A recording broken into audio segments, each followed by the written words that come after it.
Magnano mbola tsara tsika jiaby izay manaraka ny fahitalavitra MBS amin'izao matonaly izao. Alakamisy 2 ny volana May taona 2024 tonga soary ato amin'ny fotoagnany vaovao aresaiko ampanajana anaraka ny vaovaontsika hatramin'ny farany izay ikoragnetsagna ny resaka politika sy ny fanomanana ny fifidianana fa eo ihany koa ny trangam-piarahamonina sy ny lafiny tsy fandriam-pahalemana. Ny amin'ny akony fampelezan-kevitra avy hatrany andesitsika manomboka ny fotoagna tany amin'ny distrikany Avaradrano indray no dia ny filohan'ny antoko tiako Madagasikara tamin'ity androany ity nanotrona n'ireo kandida izay natolotry ny team K25 ao amin'izany boriboritany izany. Ankoatra izay dia nanamafy ihany koa ary nanome toky ny olom-pirenena ao anatin'ity faritra Avaradrano ity ny filoham-panorona ny antoko tiako Madagasikara Andriamatoa Marc Ravalomanana fa ny mahasoa ny vahoaka jiaby manerana ny Madagasikara no anisany hotsinjovina amin'ny rehefa tonga somatsara eny anivon'ny antenimieram-pirenena ireo kandida izay natolotry ny tiako Madagasikara ireo. Vaovao tanteriny Jessica Miray eo amin'ny sariny Manora Andriamalala. Tany amin'ny distrikana Avaradrano no nanohizany délégation team K25 ny fitetezam-paritra tamin'ity androany ity izay notarihiny filoha-panorona Marc Ravalomanana tany Alasoro ary nitoy hatrany Ambohimalaza sy Anjeva. Tahaka ny fanaony rehefa manao fidinana ifotony toy izao dia mitafamponina hatrany izy mijery ny fahasairana ny vahoaka. Nandritra ny fitetezam-paritra nataony androany ity dia sady nanolotra ny candidat team K25 izy ao amin'ny distrikana Avaradrano dia hijery Randriambolaina sy Ajandriana tsy vonatsara mitondra ny laharana fahenina ao anatin'ny bileta tokana. Nanamafy hatrany izy fa ny zavatra maika no tena ho ataony ireto candidat ireto ho laharam-pahamehana dia ny mahasoa ny vahoaka aloha sy ny antoko misy azy.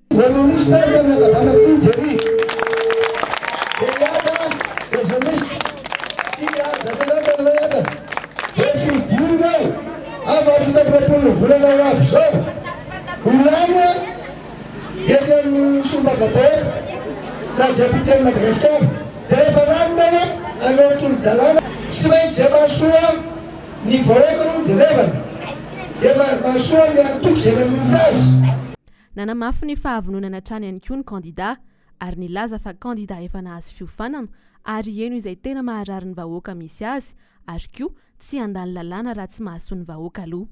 Nanamafy ihany koa ny tenany fa tsy ho voavidy vola ary sy hivadika amin'ny antoko misy azy. Sy handany lalàna ny antenimieram-pirenena io raha tsy lalàna mahasoa ny vahoaka ny Anjeva, raha tsy lalàna mahasoa ny Avaradrano, raha tsy lalàna mahasoa ny vahoaka ny Madagasikara, izay ihany lalàna olaniana eo. Aza mieritreritrinareo izay ireo dia tsy voavidy vola, tsy hivadika palitao. Dia manentana atsika fa vita amin'ny 20 volana eo avy izao hividy lalàna fa firy?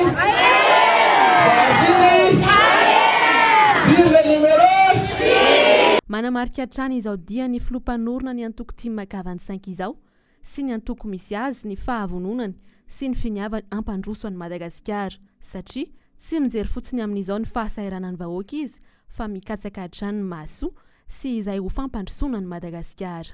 Amin'ny 17 ny volana May avy izao fidio ny kandida avy amin'ny antoko team K25. Mampisy fanantenana ho an'ny vahoaka ao amin'ny boriboritany voalohany kosa ny kandida izay natolotry ny team K25 tarihany Anitra Razafimanantsoa ao amin'ity boriboritany ity. Fantatra izy ireo ary resy lahatra ny vahoaka ao amin'ny boriboritany voalohany fa ny kandida avy amin'ny team K25 no afaka hitondra ny tenin'izy ireo eny amin'ny antenimieram-pirenena. Horantsika ny fanazavana mahakasika an'izay Rina Rabe Mananjara sy Erzo Rajaonarivony. Rehefa midina ifotony toy izao ny lisitra laharana voalohany eto amin'ny boriboritany voalohany atolotry ny team K25 Maître Anitra Razafimanantsoa dia mivoaka ho azy amin'ny alalan'ny fietsika na fiteny ny ao am-pon'ireo vahoaka. Aseho ny akamaroan'izy ireo fa toa mitalao nefa sady velim-panantenana ihany. Mitalao mba tsy ho avela ao anatin'ny fahoriana izay iainany isan'andro nefa velim-panantenana fa mbola misy olom-pirenena afaka mijery azy ireo toy ny ataon'ny Maître Anitra sy ireo mpiray lisitra aminy. Manentana ampony eraky ny andotam-pianaka fototany faharoa zay eokosika mba hifidy metra ianitra fa izy mahavita azy manetana ihany fidio numéro 1 numéro mahavita azy satria metra ianitra io fa dia misaotra betsaka era-poeratsay izay eto andotam-penaka voalohany ary tokony omenanao fa tsy misy voavidy vola-tsony andotam-penaka manomboka tsy voavidina famezana kely tsy voavidina varotsony misaotra betsaka metra amirasoanao zay izany toe zavatra izany indrindra no mampirisika azy efatra mianada kandida tolotry ny timaka 25 eto amin'ny boriboritany voalohany anohy ny fandraisana andraikitra hitondrana izay kely mety ho vita amelomana indray ny fanantenana amin'ny sambatan'olona mba hiotra fa tsy anaiky fotsiny izay mitranga anio mila mandeha mifidy nefa sady mila mahay mifidy ihany koa izahay koa maro be ny feretriretina hoe efatra amby 70 ny fokotany eto boriboritany voalohany tsy maintsy andehanana manao fokotany eo amin'ny enina fitona ray raha folo isanandro zay mandeha tongotra raha fa vononana tsy misy ohatr'izany candidat député tsy vonona matoy tsy tonga aty aminareo fa zay vonona ary tena mifanosina aminareo vahoaka misy candidat anakeniny zay ny eto amin'ny boriboritany voalohany fa tsisy mieritreritra andeha ho aty aminareo syroboka aty anatin'ny rano aty sy iditranelakilatrano aty tsy vonona ny dikan'izany fa ny olona manantona anareo vonona 2 metra ianitra sy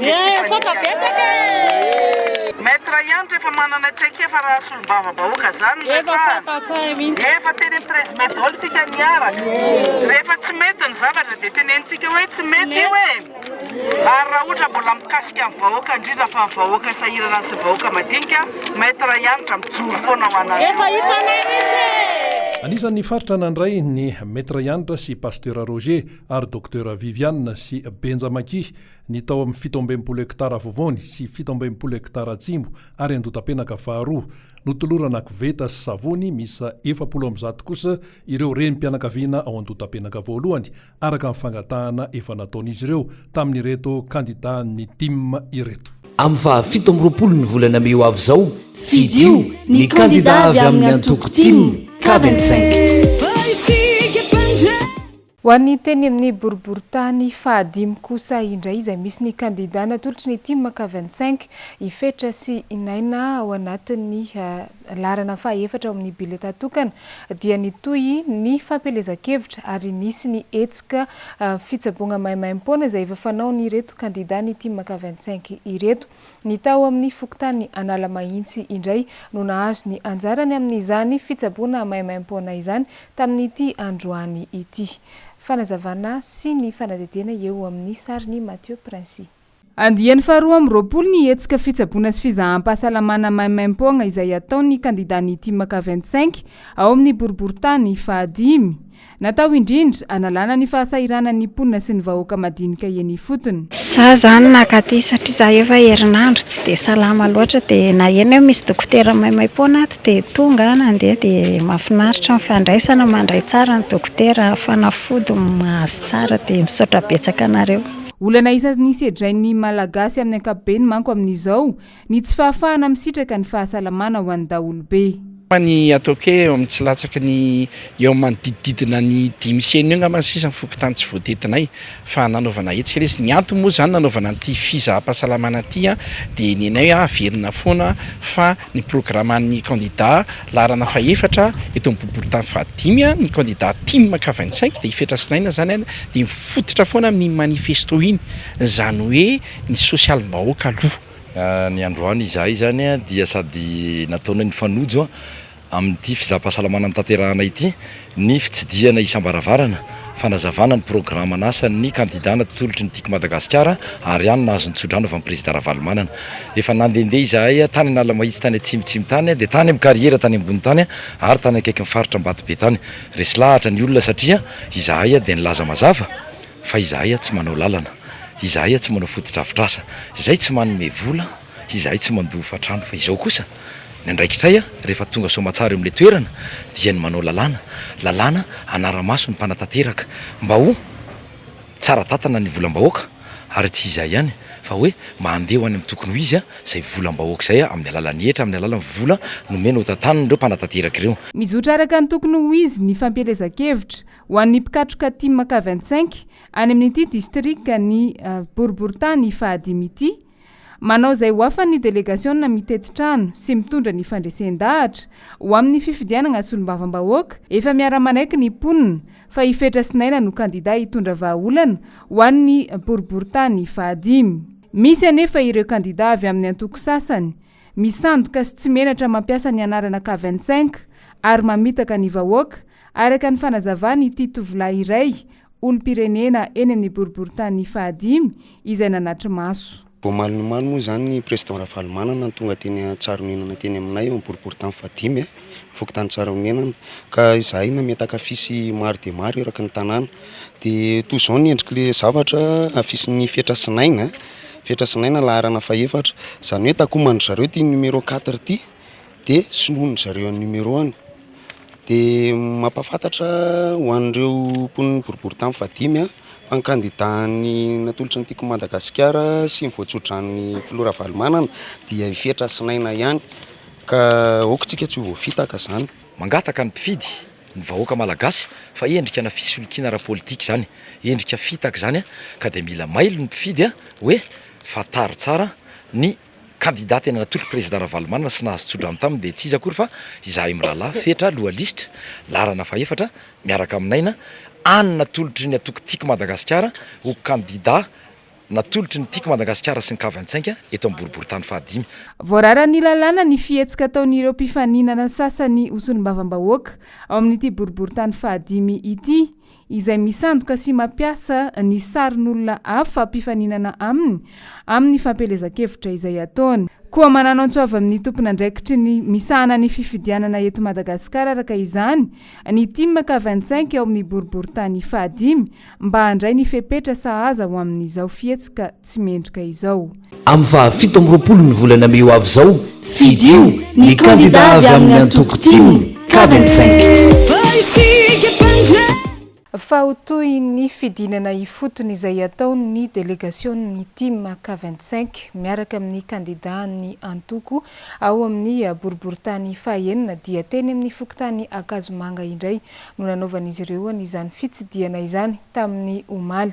Niara-ny ombom-peo sy niara-nirodina tamin'ny ireto delegasion'ny team K25 notarian'ny kandida Todsoa Randriamampandry ireto ny poniny Akazomanga omaly amin'izao fampelezan-kevitra izao. Fanazavana vetrany.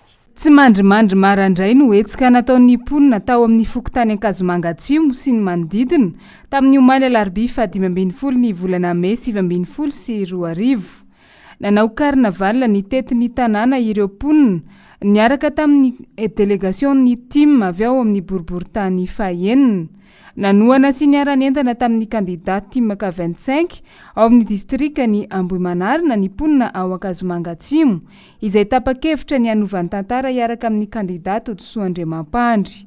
Vonona ny hitondra ny etaetan'izy ireo eny anivon'ny antenimieram-pirenena sy hitondra fampandrosoana ho amin'ity fokotany ao anatin'ny distrika ny Ambohimanarina ity.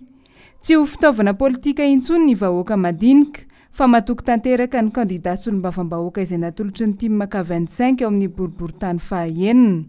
Lisitra izay tarihany Todsoa Randriamampandry miaraka amin'ny Fehizoro Andriamananjezika.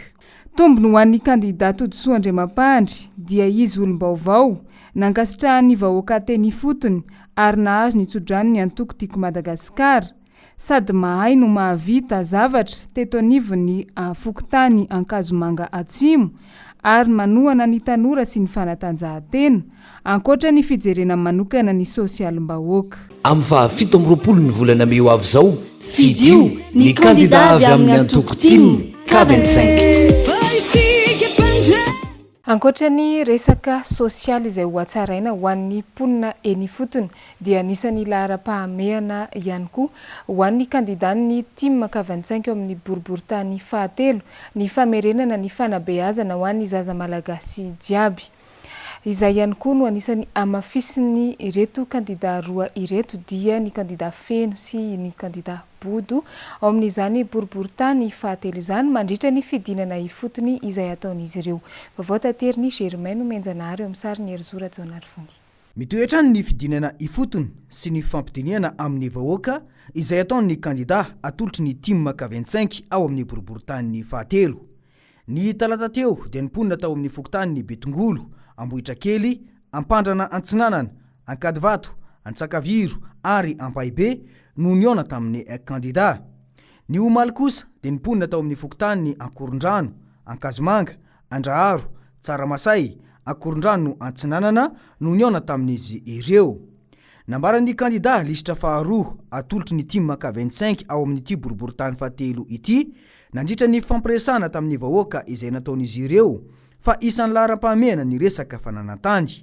Tsy kosomaso izy ireo ny anaramaso ny asan'ny mpanatanteraka mba hipaka amin'ny vahoaka en'ny fotony ny asa izay atao. Ankoatr'izay, ny fametrana ny lalàna izay miaro ny tombotsoan'ny vahoaka malagasy. Eo amin'ny fisetry ny fanajariana, eo amin'ny setry ny fananantany, olana lehibe eto Madagasikara zany. Ary anisan'ny anosika an'izany zahay hifidy izany lalàna zany ary ampivoatra ny lalàna mba ahafahany malagasy misitraka madiodio ny tany izay ajariany. Ary ny fanajariana dia tokony misy drafitra ary ho amafisina mba ahafahany fanajariana mandeha amin'ny laoniny ka tsy misy olona dibo-drano ary tsy misy olona mijoalajoala ny tranony tsy malala izay any ambany ihany fa dia ny azy ihany ny fatany. Ankoatra ny resaka fananantany dia isan'ny maika ihany koa ny makasika ny fanabeazana izay manomboka tandindondoza tanteraka amin'izao eto Madagasikara. Fanabeazana sazany zaza malagasy no mila apetraka eto Madagasikara manomboka izao raha ny nambarany. Ny mpitondra ny fandimbya dia samy nanana safidy politika nataony. Ho an'ny sasany dia mandosa ara-pisoratana anarana ny ankizy vao mianatra. Tamin'ny fitondrana teo aloha, tamin'ny andro président Ravalomanana tsy mamendra miteny azany, dia tsy nandosa ara-pisoratana anarana ny ankizy fa nandeha nianatra. Noho izany, safidy politika no mahatonga ny ankizy mianatra na tsy mianatra, fa ankehitriny tokony avadika lalàna izany. Ka na iza mpitondra amin'ny fandimby eo dia tsy mandoa saram-pianarana ny ankizy rehefa mandeha mianatra, ka tsy maintsy mianatra ny zanaka malagasy satria arena ny fahaizana. Nisy moa ny fitsabonana maimaim-pona izay nataon'ireo kandida ireto ho an'ny mponina teny Ankady fotsiny maraina teo. Tanjona ny itsinjovana ny vahoaka madinika eo amin'ny sehatry ny fitsabona. Velom-pisaorana azy ireo moa ny vahoaka tonga niatrika izany ary no mafisin'izy ireo fa zava-dehibe ho an'ny vahoaka madinika ny fitsinjovana azy ireo tahaka izao. Amin'ny fahafito amby roapolo ny volana May ho avy izao, fidio ny kandida avy amin'ny antoko team K25. Eo amin'izay fanomanana ny fifidianana solombavam-bahoaka izay hatrany dia nanao antsoavo amin'ireo tanora ny tiako Madagasikara manerana ny nosy ny filohan'ny jeune team eto Madagasikara Andriamatoa Herniana Razana Drakoto ny amin'ny mba hanentanan'izy ireo ny tanora mitovy aminy anatanteraka ny adidy amin'ny fifidianana solombavam-bahoaka ny alatsinainy fa 17 ny volana May ho avy io. Nanamafy ihany koa ity filohan'ny tanora tiako Madagasikara ity fa maro ny tsy fanarahan-dalàna izay misy eo mandritra n'izao fampelezan-kevitra izao. Anisan'izany ohatra ny fanendahana n'ireny afisy misy ny sary ny kandida izay mipetaka ireny ataon'ireo pomba ny kandida mpifaninana. Vaovao tateriny Germain Nomenjanahary sy Erzora Joanarvo. Herinandro mahery kely sisa dia ifarana ny fampelezan-kevitra ho an'ny fifidianana solombavam-bahoaka ary dia hiatrika fifidianana izay ho atokisany isolovava azy eny anivony anteny miram-pirenena ny vahoaka malagasy. Hatreto anefa dia tsy vitsy no mahita fa betsaka ny tsy fanaran-dalàna ataon'ny kandida sasany ao anatin'izao fampelezan-kevitra izao. Androany dia naneo ny heviny mandona ny fotoana ny fampelezan-kevitra sy ny zava-nisy nandritra izay fotoana lasa izay ny filohan'ny tanora tiako Madagasikara eto Analamanga. Nambarany fa betsaka ny tsy fanaran-dalàna mitranga izay ataon'ireo mpifaninana, isan'izany ny fanongotana ny afisyn'ireo kandida team K25 ireo izay ataon'ny mpifaninana. Ny zavatra hita moa tao anatin'izay dia tafapita ny toromarika izay men'ny président Ravalomanana ho an'ny tanora izay team eto Analamanga manerana Madagasikara amin'ny fanampiana sy fampandaniana ny kandida izay natolotry ny filoha Ravalomanana. Ny zavatra faharoa moa zany dia manoloana ny zavatra misy eny amin'ny sur terrain eny dia mangataka ny tompon'andraikitra amin'ny fifidianana hijery ny reny kandida mpifaninana ireny satria zavatra hitanay dia betsaka no tsy manara-dalàna manoloana zany fampielezan-kevitra zany a eo ny ny fametrahana ny afisy amin'ny toerana zay tsy tokony ametrahana anazy a eo a ny sotasota zay ataony sy ny mpifanahinana amin'ny fanalana sy fandrovitana ary fandrina ireny afisy atao apetraky ireny. Ankoatra izay dia miantso ireo tanora tiako i Madagasikara na ny jeune team rehetra ny tenany mba hifanometanana hatrany amin'ireo kandida izay atolotry ny team K25 ireo ary mbola nao mafisiny fa ireo lisitra ofisialy ny team K25 izay notsofina rano teny Ambohijatovo ihany no tohanany jeune team rehetra tsy ny eto Analamanga ihany fa manerana ny Madagasikara mihitsy. Mampahery ary mampirisika ireo tanora mba tsy iraviravin-tanana amin'izao herinandro mahery kely sisa izao a fotoana kely sisa no angatahana amintsika satria efa niaritsika nandritran'ny fotoana maro efa nahita ny mamy sy mangiditsika tanatina fotoana lava ary fahoriana ny tena iarahantsika tanatin'ny fotoana lavalava zay a ka eto moa zany dia manentana ny jeune team rehetra alahero a mba isamy andray-andraikitra ary fametanana atsika ho an'ireo solombavam-bahoaka atsika ireo zay natolotsy ny président Ravalomanana ho solombavam-bahoaka atsika. Tsy miova ny targetra dia ny ampandany ary mba azahoany ny team K25 ny maro anisa eny anivony anteny miram-pirenena. Miantso ny firaisan-kina ny tanora rehetra ny filohan'ny jeune team eto Analamanga satria ny tonga miaraka no fanombohana ary ny miasa miaraka no fahombiazana. Tsy ny fanohanana azy ireo amin'ny fampelezan-kevitra tahaka izao ihany no zava-dehibe hoy izy fa ny fandrotsahana ny vaton'ireo kandidat team K25 ireo ny fa 17 ny volana May ho avy izao. Fa efa nambarany filohan'ny tanora tiako Madagasikara teo ihany ny momba n'izay tsy fanarahan-dalàna izay ny tranga izay niseho omaly sy androany tao amin'ny distrik'ny boriboritany fahadimy ihany koa dia mbola manamafy an'izay fisina tsy fanarahan-dalàna ataon'ny kandida mpifaninana izay toy ny fisandohana sy ny fampiasana ny anarana antoko hafa efa misy kandida mifaninana aminy.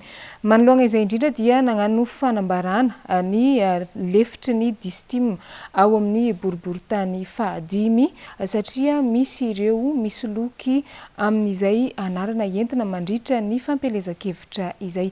Hoarantsika avy hatrany fanambarana nataony Andriamatoa Claudis. Mahatompona andraikitra na eo amin'ny distim dia manao izao fanambarana izao androany raha sendra nandalo teo amin'ny cité Analamindry teo amin'ny zaridaina ny tenako dia nahita kandida nanao propagandy ary mampiasa ny logo an'ny K25 dia azoko sary ty ilay izy misy ny soratra hoe K25 ary ireo olona ireo dia miteny hoe team nanao porte-à-porte izay androany teo Analamindry tanàna dia ireo olona ireo zany miteny hoe fangamy zararoana ireo team dia miteny hoe raha ihany natolotry président Marc Ravalomanana nahazo tsotra zany dia ifetrasinaina kandida ny team fa ny ankoatr'izay dia bilsiloky ka eto izay dia manentana ny seni andray-andraikitra sy araka ny lalam-pifidianana dia saziany lalàna ny misy loky surtout mampiasa ny anarana team sy ny K25 dia mino izay fa andray-andraikitra ianareo eo amin'ny seni. Ambelantsika eo ny koragna ny resaka fifidianana fa lafim-baovao hafa iarahantsika mahafantatra fa misy ny fanamboarana n'ireny lalan-kely jiaby any anatin'ny boriboritany enina eto Antananarivo renivohitra ireny. Ankoatran'izay fanamboarana ny lalan-kely izay dia misy ihany koa ary mitohy ny fanadiovana faobe izany tafiditra anatin'ny fanatsarana ihany koa ny toeram-pidiovana sy ny bassin eny Ambohimanarina raha hoan'ny boriboritany fahaenina manokana. Fanadihadiana nataony Germain Menjanahary. Mitoetra ny asa sosialy sy ny fampandrosoana eny anivony boriboritany fahaenina komina Antananarivo renivohitra amin'izao. Lalan-kely maro no efa vita izay ao anatin'ny fokotany miisa 4 toy ny fokotany Anotsoa, Ambodimita, Tsenan'Ambohimanarina, Ambodiady. Ireo lalan-kely ireo izay fantatra fa natao tamin'ny alalan'ireo vato sy ny beton nangonina teny amin'ny sisin-dalana ao anatin'ny fanotarana sy ny fanamboarana ny lalana eto Antananarivo renivohitra amin'izao fotoana izao. Narindra izy ireny ka navitanana lalan-kely tsara mba ampiasain'ny mponina ary analana ny fahasahiranan'izy ireo indrindra fa ny mpampiasan'ny lalana. Misy eo amin'ny fokotany eo amin'ny efatra zany izy zany zao no efa namboarana ny lalan-kely ireny. Ankoatra izany misy ny fanadiovana fahobe sy ny fijerena ifotony ny fisotry ny asa teny amin'ny boriboritany fahenina androany. Ohatra amin'izany ny fanamboarana ny bassin izay ampiasain'ny mpivarotra taovan-kena eny amin'ny tsenany Ambohimanarina. Misy ihany koa ny asa goavana izay nataon'ny boriboritany androany nanadio ireo tatatra lehibe manary ny rano maloto eny anivon'ny Fokotany. Izany dia ny fandombonany ireo ekipa teknika ny boriboritany fahenina sy ireo ekipa teknika avy teny amin'ny boriboritany 5 sy ny ekipa ny ESA na ny équipe spéciale d'assainissement. Fokotany misa 5 no voakasika izany fanadiovana tatatra izany dia ny Fokotany Ambatolampy, ny Fokotany Andranomena, ny Fokotany Antalety Avaratra, Ambodivonakely ary Ambohimiadana Avaratra. Tanjona ny analan'ny fahasahiranan'ireo mponina amin'ny fampiasana ireo fotodrafitrasa ireo. Fanadiovana ny kanala rehetra eto amin'ny faritry ny boriboritany fahenina zany dia ho atao vita alohan'ny fahavaratra daholo zany. Dia toraka izany koa zany ireo lalakely izay hita fa manaborisatra ny olona zany na manano sarotra ny olona mandeha amin'ny lalakely antotobato koa zany dia tokony vita alohan'izany. Fa manoloana ny fitaraina ny mpivarotra ao anatin'ny bazariny anosiala izay efa nambara teo dia nisy ny antsoavy izay nataon'izy ireo tamin'ny kandida Mamy Rabenirina, ny kandida izay natolotry ny TIMK 25 ao amin'ny distrikany Ambohidratrimo izy ity amin'izao fifidianana solombavambahoaka izao ary tsara mariana fa efa avy ben'ny tanànany izany commune anosiala izany ity kandida ny TIMK 25 ity. Nagnano ny fanadihadiana teny antoerana Rina Rabe Mananjara sy Mathieu Prince mitatitra n'izay vaovao izay. Maro ny endrika ady tany amin'izao fotoana izao toy ny mitranga eny amin'ny tsena n'Anosiala. Nisy ny toerana izay nanaovana tsena tao amin'ity tanàna ny Anosiala ity ary izany toeran'izany dia i Mamy Rabenirina no angatana nanana sy vinahitana azy fonizy ben'ny tanàna n'Anosiala. Rehefa lasa solombavambahoaka nefa Andriamatoa Mamy Rabenirina dia nisy naka ilay tany izay nanaovana tsena vokany lasa eny amoron-dalana ireo mpivarotra no mamelatretana. Tsy mahita izay sarangotana ireo mpivarotra no esoron'ireo nilaza fa tompon'ny tany nisy izay tsena izay ka dia miantso vonjy ireto mpivarotra ireto. Miantefa amin'ny député sady kandida solombavambahoaka tolotry ny TIMK 25 eo Ambohidratrimo Mamy Rabenirina izany fitarainan'ireo mpivarotra izany. Mangataka zahay amin'ny Andriamatoa solombavambahoaka Mamy Rabenirina izay efa ben'ny tanàna teto amin'ity toerana ity ary mbola ino izy teo ary mbola solombavambahoaka eto amin'ny nivon'ity commune na district Ambohidratrimo ity mba amoaka sy ilaza ny tena marina rehetra mikasika an'ity tany ity fa izy nefa ben'ny tanàna teto mahafantatra ny tantara an'ity tany ity ko mangataka izay mpivarotra rehetra amin'ity commune Anosiala ity mba tena ilaza izy sy avoaka ny marina mikasika an'ity tany ity fa vonona izay mpivarotra ifampirarahan'ny tompony raha toka misy tompo marina ny tany. Nanamafy moa ireto mpivarotra izay voaroaka tao amin'ny tsena n'Anosiala ireto fa tsy hanosy-botana anazy ny kandida solombavambahoaka tolotry ny TIMK 25 amin'ny distrikany Ambohidratrimo Mamy Rabenirina. Amin'ny fahafito amby roapolo ny volana May ho avy izao fidio ny kandida avy amin'ny antoko TIM K25. Fa lafim-baovao hafa eo amin'ny resaka fifamoivoizana dia nampahafantarina omaly tetsy amin'ny Le Pavé ny fisian'ny lalàna vaovao mifehy ny fifamoivoizana izay vao avy navaozina izy ity. Anisany misongadina ao anatin'izany lalàna vaovao izany ohatra dia ny fiovan'ny sandam-bola amin'ny sazy miatra amin'ireo izay tsy manara-dalàna eo amin'izay mifehy ny fifamoivoizana izay. Horatsika ny fanadihadiana makasika n'izay eo amin'ny sary sy rindratsary ny Mathieu Prince. Fanavaozana ny code pénal momba ny fifamoivoizana no natao tamin'ilay lalàna teo aloha. Betsaka ny lalàna no tsy nampiarina araka ny tokony ho izy. Hoy ny tompona andraikitra mpitantana vonjimaika ny resaka fanarahan-dalàna eo amin'ny mpampiasa lalana eo anivon'ny ministera ny fitaterana. Isan'ny zava-baovao anatin'ity lalàna ity ihany koa ny fametrahana ny tahirim-bola hiatrehana ny loza ho an'ireo mpampiasa lalana rehetra. Dia ny code zany ny partie législative vita. Zava-dehibe ao anatin'io ianao ny zava-dehibe misongadina amin'ny raha miohatra amin'ilay teo aloha dia izao ny fiakaran'ny lamande satria ny lana ny politika ny famonjana e dépénalisation zany politique dépénalisation fa ny amande eo a ny avo de avo raha-pitenena angambana izy fa nataona anaraka ihany koa ny sandam-bola sy ny zavatra misy amin'izao fotoana 100 000 ariary ka hatrany amin'ny 5 millions d'ariary ny amande de faharoa ny familiana de tsy maintsy eo akavia fahatelo a de ny fananganana le ataontsika hoe tahiry vonjy maika ho an'ny trados tahiry vonjovona zany na fond d'urgence pour amin'ny tratran'ny lozam-pimavozana andanam satria tatsika angamba ny olana amin'ireny fa rehefa tonga izy a de mbola tedavina aiza ny toy zao raha tonga amin'ny toeram-pitsaboana anankiray ho an'ny mpisehatra eo anivon'ny fampianarana ny lalàna amin'ny feny fifamovoizana na ny auto-école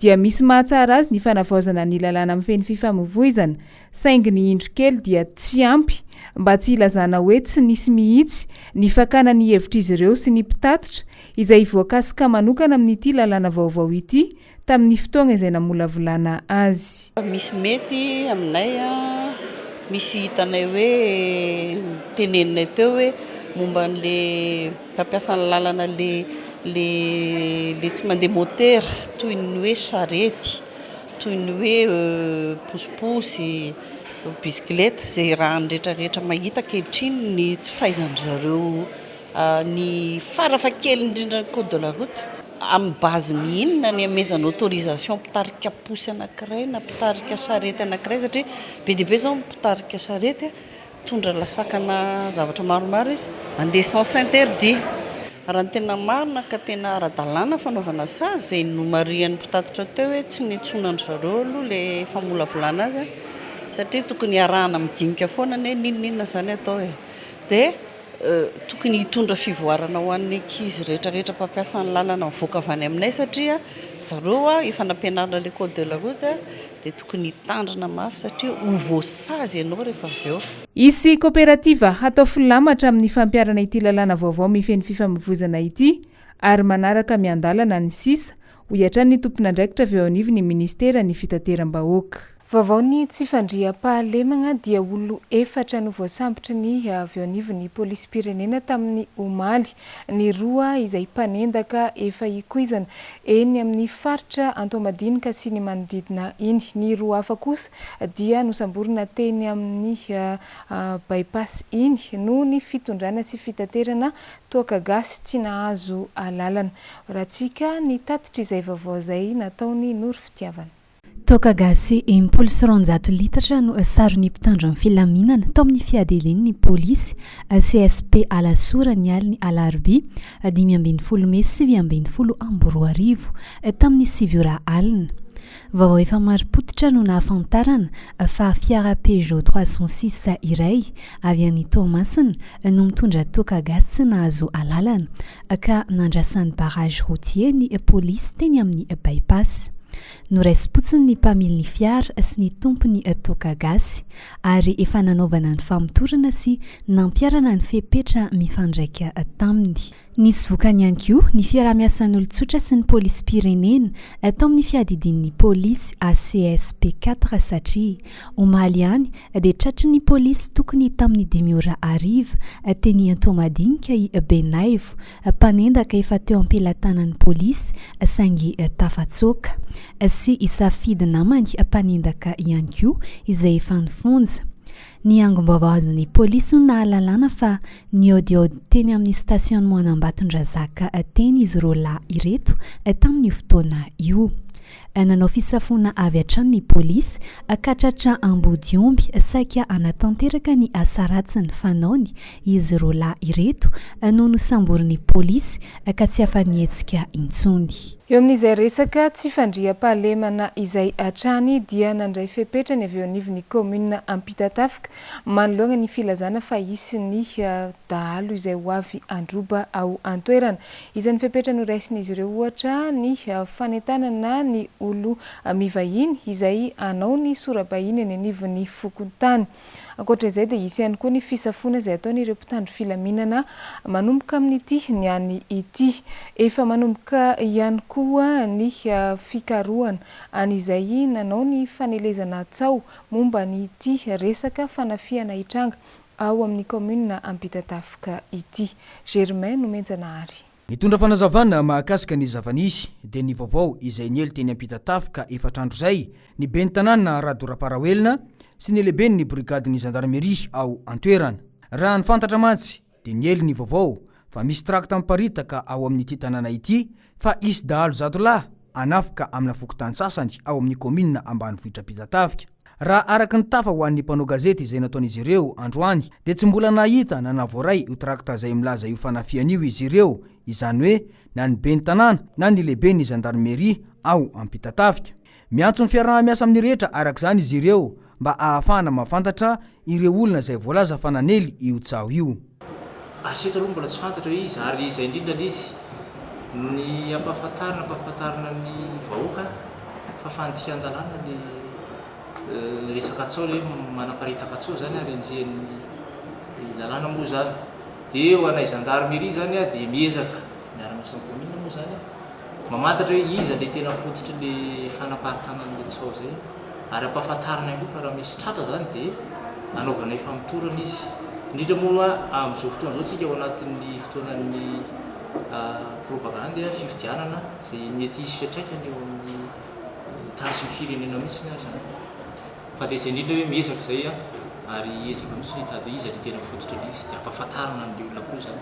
Nambarany ben'ny tanàna ny komina ambanivohitra Ampita-tafika Andriamatoa Radoraparaoelina fa betsaka ireo olona izay mifamezivezy ao amin'ity tanàna ity amin'izao fotoana izao.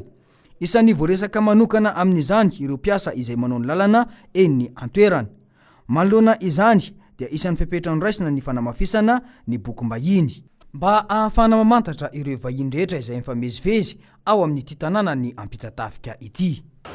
Ny fepetrany raisin'ny komina moa zany dia tonga androany lay fanampin'ilay boky mpianakaviana, lay boky fisoratana moa zany lay passeport nangatanay.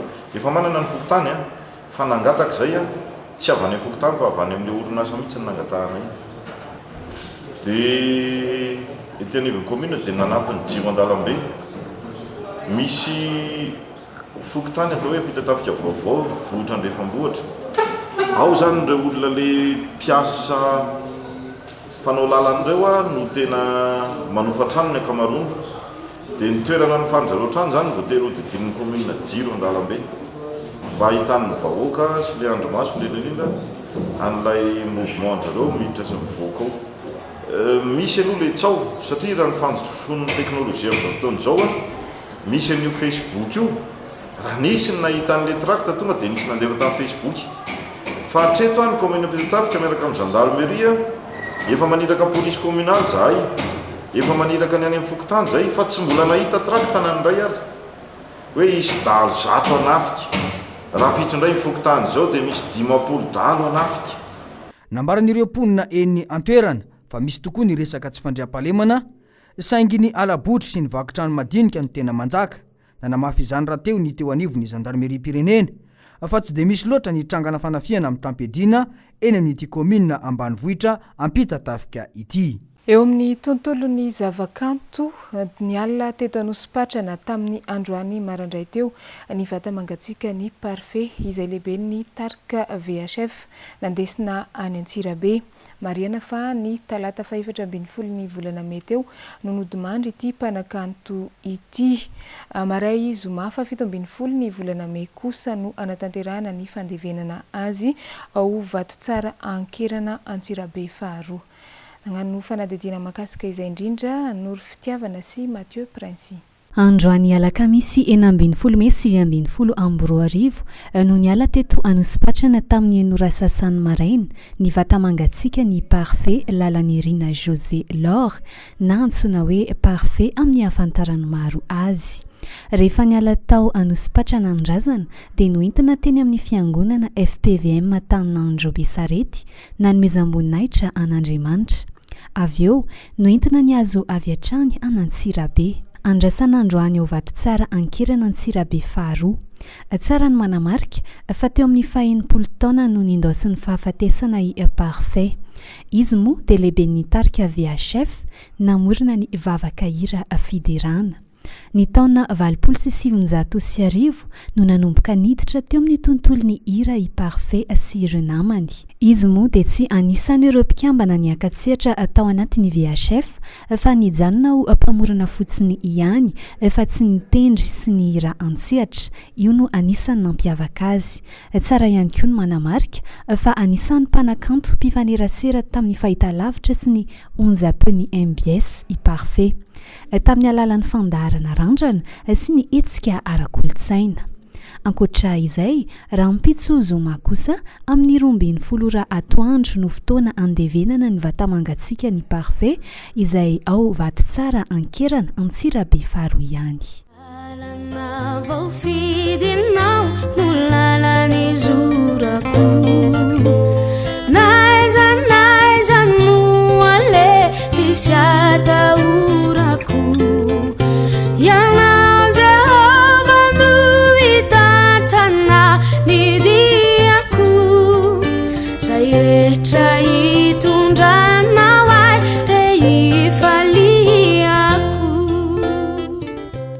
Ny ekipa jiaby eto amin'ny fahitalavitra sy ny onjam-peon'ny MBS moa dia mirary fiononana feno ho an'ny fianakavian'ny Parfait ao amin'ny VHF izay nodimandry iny.